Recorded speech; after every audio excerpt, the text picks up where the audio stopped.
Hello everybody, Mark here from Gamebusters UK with Dragonage Origins Part 10 of this Let's Play, playthrough, walkthrough, whatever way you want to phrase it.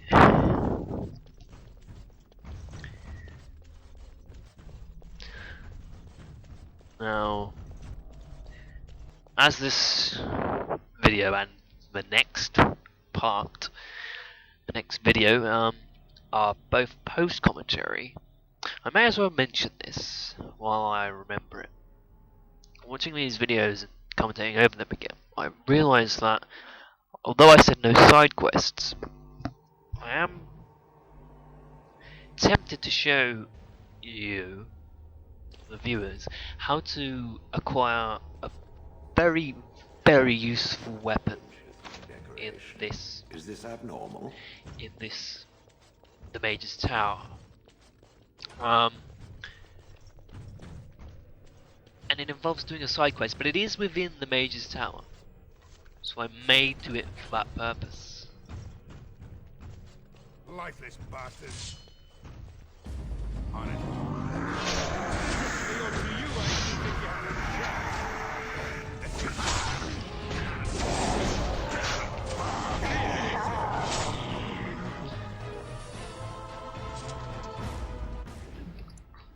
Watch for the demon. This should be easy.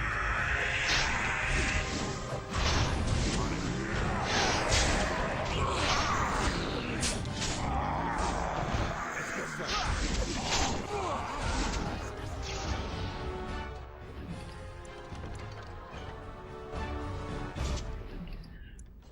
Now they were zombies, corpses. Vulnerable to fire, I believe, if my RPG prowess remains as vigilant as it once was. And the item I'm talking about, I think it does involve looking at these statues. I don't do it at the moment because we are going to fight an arcane horror. As you wish. Show me what you got. Right. Once again, with 2 Templar class specialization characters, plus a golem, that magic wielding enemy did not have a chance. As you see, Alistair leveled up.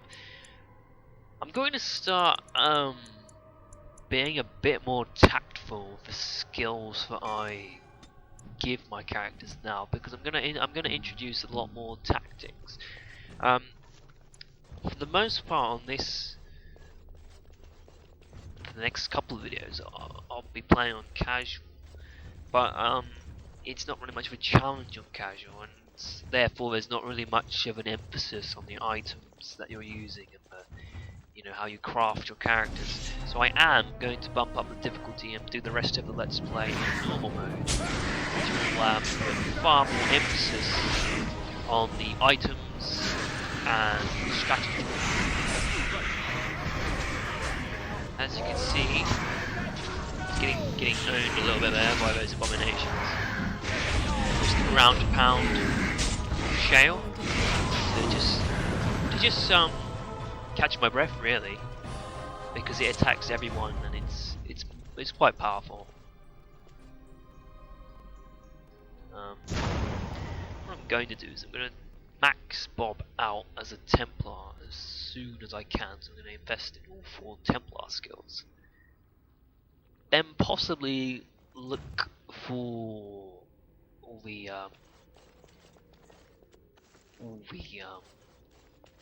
sort of threatening orientated skills, such as threat, taunt, frightening appearance, which will require the Reaver specialization. Might do that. And with Alistair, I will keep as a Templar, max his Templar skills out as well, but I'll probably, for his second class, which you are given later on in the game, I will probably choose Champion. And Shale is just an awesome golem. So these are possessed Templars, and you want to fight these guys. They're very strong in melee. They've got good armor. and that's precisely the reason why we want to fight them. You see, he dropped the Templar helm, that possessed Templar, and this is the only place you can find the Templar helmet. Now, anyone can wear the Templar helmet, any warrior can wear the Templar helmet. You don't need to be anything special to wear the Templar helmet, and it's pretty badass. But the Templar armor, you need to have the Templar class specialization. If you don't have that, then it's still worth picking it up to give it to Alistair, because he begins as a Templar. But I've chosen to turn Bob into a Templar, so it doesn't really matter. So that's the helmet collected. By the way, there is no gloves and there's no boots to the Templar armor set. There's just the Templar armor and the Templar helmet.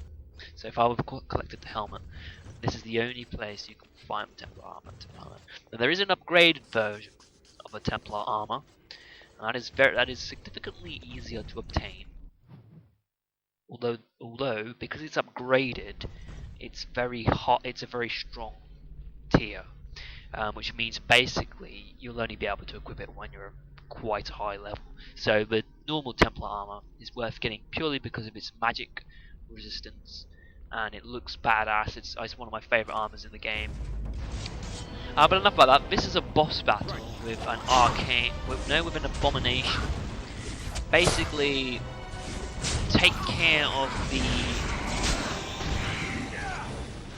Well, I go about this completely the wrong way.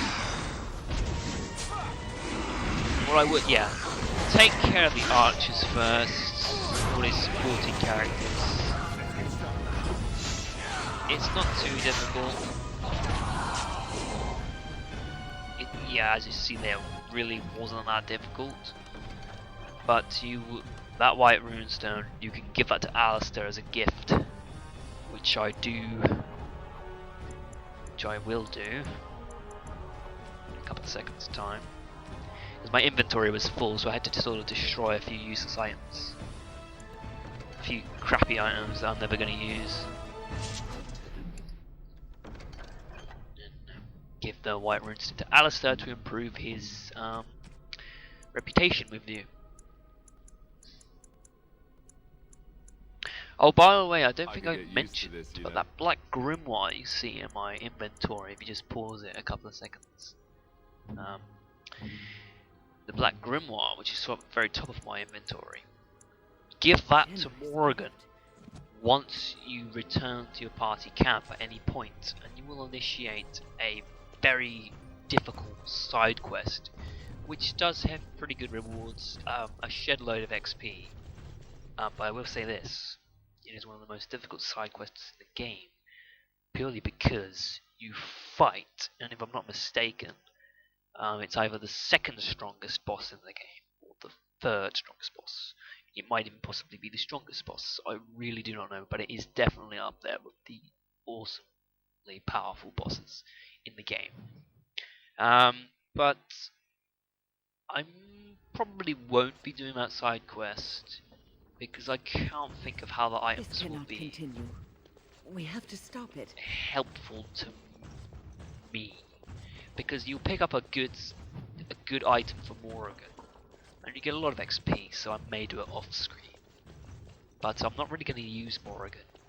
My idea is, hopefully if I get through this Mage's Tower with Win, I'll keep Win on as my main mage. Now this is how you get the Templar armor. You have to initiate this sort of sub-boss battle. What are we having tonight? Roast boar, your favorite, and candy jams. The meat. Everything is just as you wanted, my knight. Our love and our family is more than you hoped for. What was that? Help! There are bandits at the door. They're going to murder the children. They will not get past me! Watch for the demon. As you wish. This should be easy enough. On it.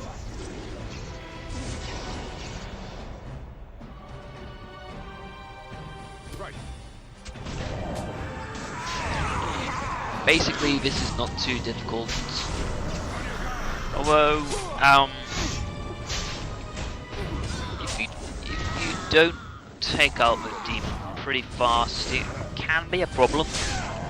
That demon.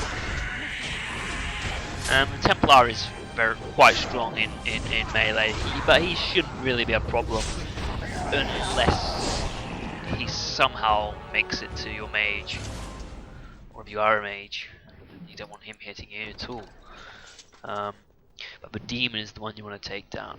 Obviously, read the Codex, man, the little book, to get some XP, because that's one of the things I love about Dragonage is that you're rewarded with XP for reading books, which is a fantastic way to encourage reading, in my opinion.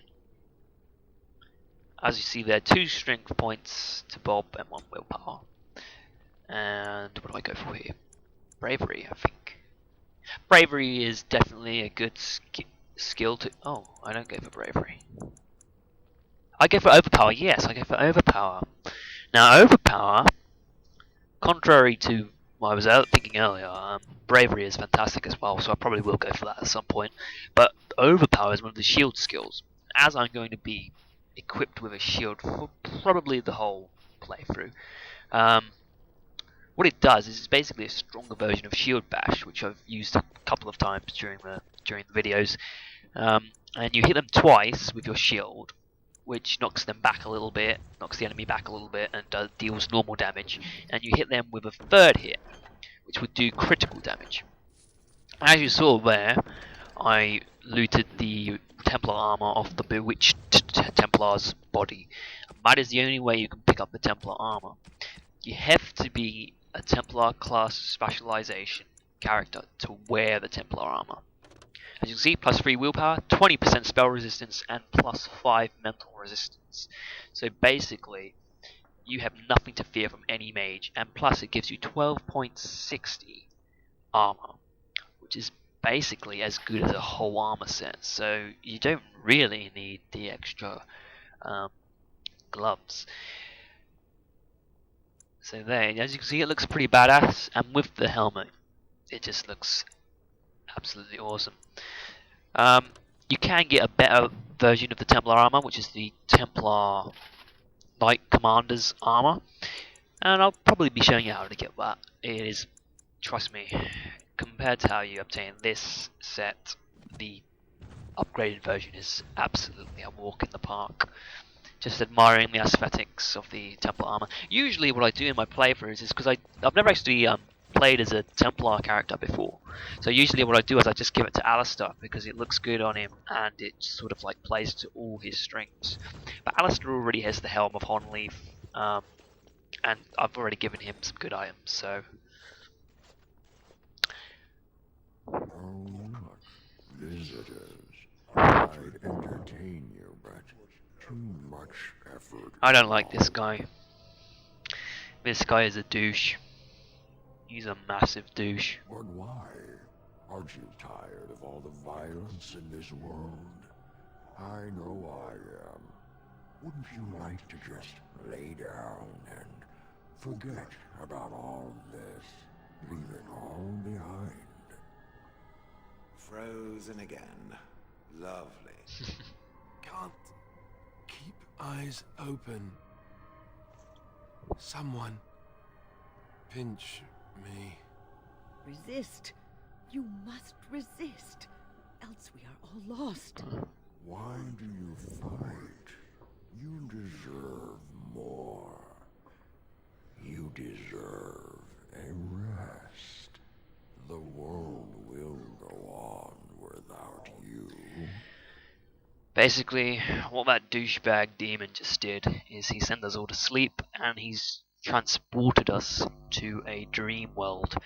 And this is what I like to class as part 2 of the Mage's Tower story quest line. And this is what I was calling earlier the frustrating part. So the first part was the easy part, we've done that.